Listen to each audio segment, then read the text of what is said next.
नीले मोटे ने बटुए पर एक स्टिकर चिपकाया। माँ ने गलती से बटुए को फल काटने वाला चाकू समझ लिया और सेब काटने लगी, जिससे अच्छे बेटे को बहुत हैरानी हुई। असल में यह हाथ का स्टिकर है, बस इसे चिपकाना होता है।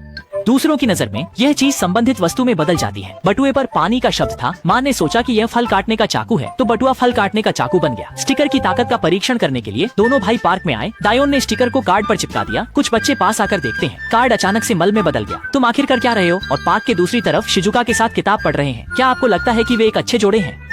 उसी समय दायोन संयोग से वहाँ से गुजर रहा था और उसने देखा कि शिजुका के साथ फिर से चुमाकुयामा है। चुमाकुयामा को सजा देने के लिए दायोन ने किताब पर एक स्टिकर चिपका दिया और किताब तुरंत बहुत भारी हो गई। असल में वह सीमेंट की स्लैब बन गई थी। दायोन की शरारत को रोकने के लिए ब्लू फेटी ने जल्दी से आगे बढ़कर किताब पर संतरे का स्टिकर चिपका दिया और किताब संतरा बन गई।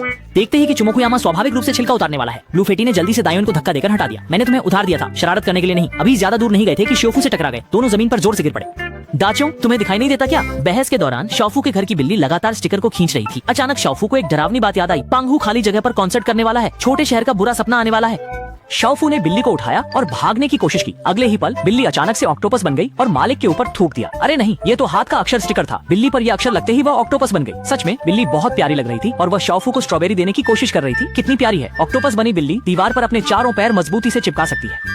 दाइयों कुछ समझाने ही वाला था कि अचानक पांडा आ गया। फिर उसने जेब से 3 टिकट निकाले जो पांडा के कॉन्सर्ट के टिकट थे। तीनों रोने लगे। तुम लोग इतने भावुक हो गए कि रोने लगे। आओ टिकट ले लो, तुम्हारे लिए मैं इस बार 8 घंटे लगातार गाने वाला हूँ। खुश हो ना? खुश खुश किस बात का?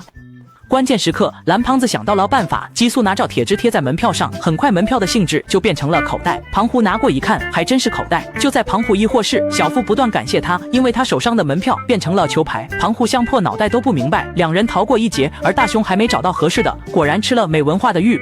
तो कोई भी एक चिपका देते हैं। वैसे भी ये मेरा टिकट नहीं है। पैंगहू ने धीरे धीरे टिकट ले लिया। 3, 2, 1 की उलटी गिनती शुरू हो गई। अगले ही पल पैंगहू को रॉकेट ने आसमान में खींच लिया। डरपोक दाइयों ने सच में टिकट को रॉकेट में बदल दिया। देखो, पांडा तो अंतरिक्ष में चला गया। दाइयों वाकई में एक अवधारणा का जादूगर है। पहले से बच सकता है, लेकिन अंत में नहीं। पांडा का कॉन्सर्ट फिर भी आ गया। कुछ बैंडेड्स ने जान बचा ली। जैसे ही गाना शुरू होने वाला था, शिजुका ने तेजी से माइक्रोफोन पर एक स्टिकर चिपका दिया और सबकी नजरों के सामने माइक्रोफोन अचानक मोटरसाइकिल बन गया और सबके चारों ओर घूमने लगा। पंगहू सच में गाना पसंद करता है, चाहे सब लोग कितनी भी कोशिश करें उसे रोकने की। पंगहू फिर भी गाना शुरू कर देता है। मोटरसाइकिल पर सवार होकर हाथ में सीमेंट पाइप लिए सबको घेरकर लगातार हमला करता है। जैसे ही सब लोग भागने लगते हैं, पंगहू तेजी से आगे बढ़ता है। देखते ही देखते दाइयों ने उड़ान भरी। महत्वपूर्ण क्षण में दाइयों ने एक स्टिकर उठाया और फटाफट पांडा के सिर पर चिपका दिया। जैसे ही सुनहरी चमक आई, पांडा वहीं खड़ा रहा, हिल भी नहीं सका। असल में पांडा एक कठपुतली बन गया था और उसे खुद भी लगा कि वह एक कठपुतली है। लगा कि अब बच जाएंगे, लेकिन पांडा के बालों से एक ऑक्टोपस निकल आया जो लगातार पांडा के सिर पर लगे स्टिकर को खींचने लगा। अरे नहीं, ये तो हटने वाला है। सब लोग भागने लगे। थोड़ी देर और रुकते तो जान पर बन आती।